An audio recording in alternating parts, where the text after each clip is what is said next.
Rookie of the Year race is over. But we just have to understand that when a transformational figure enters the fray, you got to pause and then isolate and compartmentalize and give them the love that they're due. And in this case, it belongs to Caitlin Clark. For me and Camille, this is the most we've ever lost in our life. I only lost 7 games in my last 2 years at LSU. So, like, it's been hard for me. But adjusting and just kind of have that mindset of, like, just moving on has been something I try to give myself a little bit of grace. But you've known they were coming for you when you were waving your hands in your face to mock Caitlin Clark when you were beating her for the national championship. Caitlin Clark just made WNBA history. She was named Rookie of the Year, and every single voter chose her. That's a rare and impressive achievement. However, Angel Reese has expressed disagreement with the decision and doesn't believe Clark should have won the award. Is box office. She is a star. If Angel Reese was older, I would have gotten on her about what she just said. Because I would have been like, how naive can you be? But she is young. It's only 22. Can you believe the drama unfolding right now? This isn't just about an award anymore. It's turning into a real showdown, a growing rivalry that has everyone talking. You might be wondering, what's the fuss? Trust me, this is big. But they still ask you about Rookie of the Year. Yeah. What is your stance on that? So my whole thing was like, when I got drafted, number 7. So I'm like, cool. Like, the pressure is not even on me because I'm drafted 7, so the pressure shouldn't be up there. So I'm like, all right, cool. I can just hoop. So I don't know when like it started to just break out where I was just in Rookie of the Year conversations. I'm like, all right, cool. It's because you started killing it. Well, yeah. And they're like, oh, I'm still a rookie. I'm still figuring it out. Trying to figure things out. So if I am Rookie of the Year, God, thank you. If I'm not, back to the drawing board, and I just want to win. We're diving into a story that's sending shockwaves through the basketball world. It's got it all. Standout talent, tough competition, and a heated debate that has both fans and players talking. So what's behind all the buzz? Let's break it down and see why this unanimous decision is sparking such a strong reaction. Angel Reese is a wonderful player, but she does not compare to what and who Caitlin Clark is when she's on the basketball floor. Plain and simple. Let's get into the details of Caitlin Clark's season. Yes, she won Rookie of the Year, and every single vote went her way. But that's just the beginning. What she did on the court had people saying this wasn't just an impressive rookie year. She's redefining what it means to be a rookie in the WNBA. So what made her season so special? Let's take a closer look. Angel Reese spoke to the media. She didn't speak to the media after the game against Caitlin Clark, but a member of the Chicago Sky, the national title winner at LSU, and she talked about where all this attention started with her and Caitlin Clark. Clark didn't just break records, she blew right past them. Remember when I said she did something no other rookie in WNBA history had done? Here it is. She became the first rookie ever to record multiple triple-doubles in a single season. That's right. Not just one, but several. This isn't just impressive. It's on a whole different level. The Indiana Fever made the playoffs. They didn't play last night, but thanks to Las Vegas with a win over Chicago and Phoenix with a win over Atlanta, the Indiana Fever have their first playoff berth since 2016. 2 years ago, their home attendance was 1,800 fans. Their average this year, home attendance, is 17,000. That's almost 10 times. And, of course, the big difference is Caitlin Clark. But that's not all. Clark didn't just lead her team in assists. She led the entire league. She averaged 8.4 assists per game, which is impressive on its own. But get this. Over 40 regular season games, she totaled 337 assists. That's a new single-season record, and she did it in her very first year. This is a phenomenon.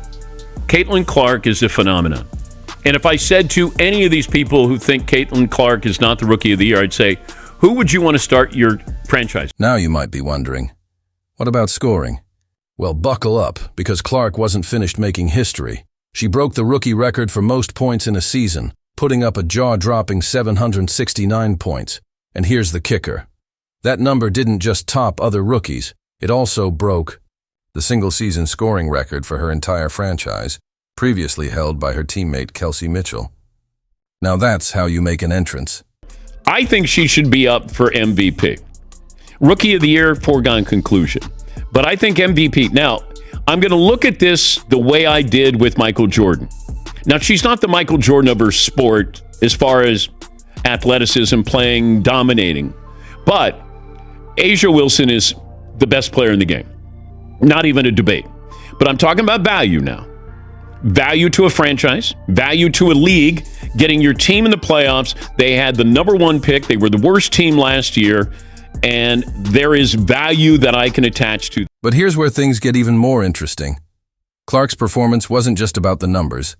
Her play made a real difference on the court, helping the Indiana Fever earn their first playoff spot since 2016. That's right.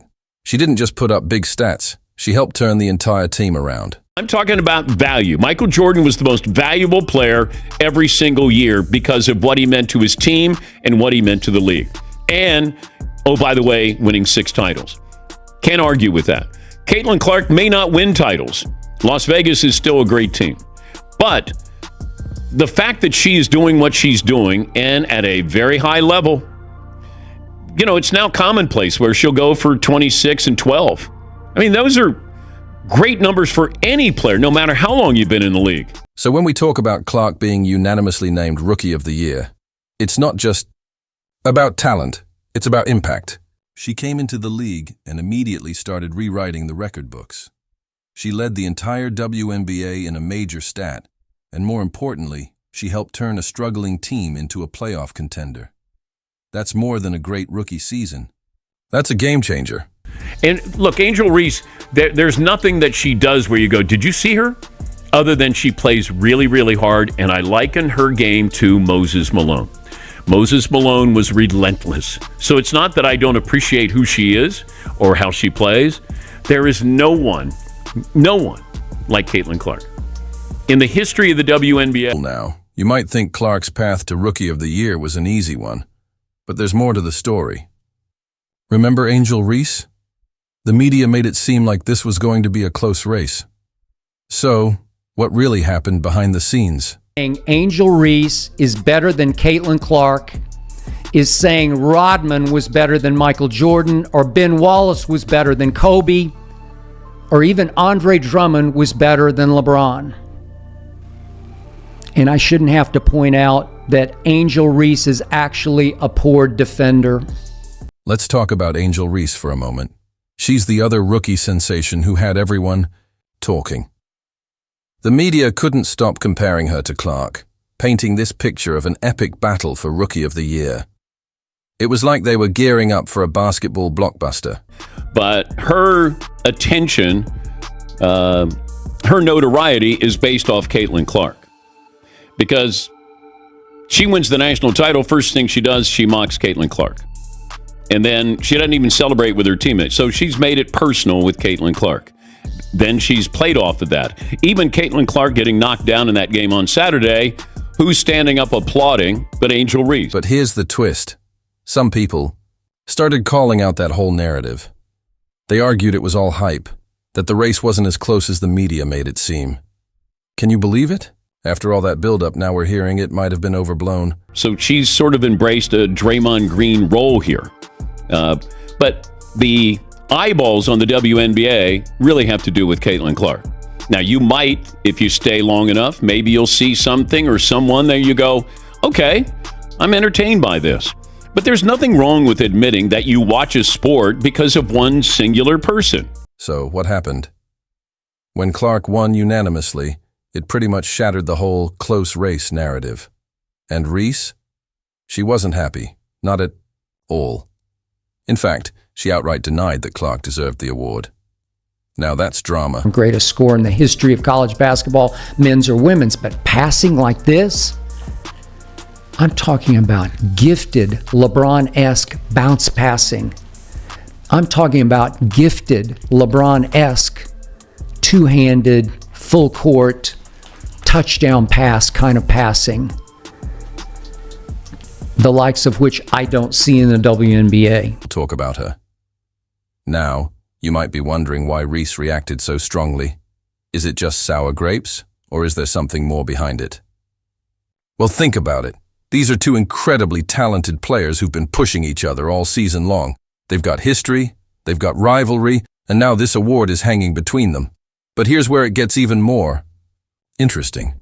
This rivalry is about more than just them. It's doing something incredible for women's basketball. All the competition, all the back and forth, it's bringing people in, getting them talking, and shining a spotlight on the game. This isn't just about an award anymore. It's about two extraordinary talents pushing each other to new heights. And they're right. Clark and Reese aren't just playing for themselves, they're raising the bar for everyone. Think about it. When was the last time you saw this much buzz around rookie players in the WNBA? When was the last time social media lit up like this over women's basketball? This rivalry is doing more than just making headlines. It's creating new fans. You've seen the records fall, you've witnessed the rivalry heat up, but this story goes far beyond just two players. What if I told you that Clark's win could change the entire landscape of women's basketball? There's a reason some people are calling her a transformative player for the WNBA. Let's zoom out for a second. Clark's unanimous Rookie of the Year win isn't just about her remarkable stats or her rivalry with Reese. It's a signal of something much bigger unfolding in the WNBA. She's not just changing the game on the court, she's reshaping the league itself. When was the last time you saw a rookie come in and have this kind of impact? Clark's not just breaking records, she's setting a new standard. She's bringing in fresh fans, attracting more eyes to the game, and showing everyone what's possible in women's basketball. That's why people are calling her transformative. The WNBA's black superstars should thank their lucky stars for the record ratings Caitlin Clark is detonating, even if new fans are mostly white fans. It doesn't matter what color eyeballs are. But here's where it gets tricky. Not everyone is happy about all the attention Clark is getting. Some WNBA veterans and former legends are pushing back, saying she's getting too much hype too quickly. Can you believe it? The very thing that's bringing excitement to so many fans is causing some friction within the league itself. I tried to flaunt my white-on-white objectivity. I said Angel Reese is the Rookie of the Year halfway through the season. But the other day, I must admit, it hit me like Katie Bell Henderson telling me that's enough. I told myself it's not racist for me to like Caitlin Clark's game and to say so publicly. And I have no doubt some of the early resentment among black stars in the WNBA was caused from them reading their social media mentions, their comments, and deciding that Caitlin Clark had become the darling of the far right. So why the pushback? Well, some argue it's about fairness. They feel other great players aren't getting the spotlight they deserve. Others worry that putting so much focus on one player could overshadow the team aspect of the game. It's a debate that's got everyone talking, from fans to players to league officials. No woman that I've seen has ever been able to jump shoot, wrist flick logo threes, Steph-like threes, like Caitlin Clark can. And it's not just about Clark. This whole situation is bringing up bigger questions about how the WNBA promotes its stars. Some are saying the league needs to do a better job of marketing all its top players, not just the newest sensation. They're asking tough questions about how to grow the league while still respecting its history and giving recognition to all of its current stars. But I don't take disrespect lightly, and she disrespected Alexis and my girls. South Carolina, they still my SEC girls too. But y'all not gonna disrespect them either. So I wanted to pick her pocket, but I had a moment at the end of the game, and I was in my bag. I was in my moment. Yeah. But here's the thing. All this debate, all this attention, it's not necessarily bad for the WNBA. In fact, it might be exactly what the league needs. It's got people talking about women's basketball in a way they haven't before. It's creating buzz, sparking debates, and most importantly, getting more people interested in the game. Remember what one commentator said, Clark's unanimous win isn't just rewriting the record books, it's changing the future of women's basketball. And they're right. This isn't just about one player or one season. It's about the potential for growth, reaching new audiences, and taking the WNBA to new heights. Do you know what's really cool about Clark's win? It's not just about her being awesome. It's about how competition pushes athletes to do incredible things. Think about it. Clark and Reese have been pushing each other all season, and look what happened.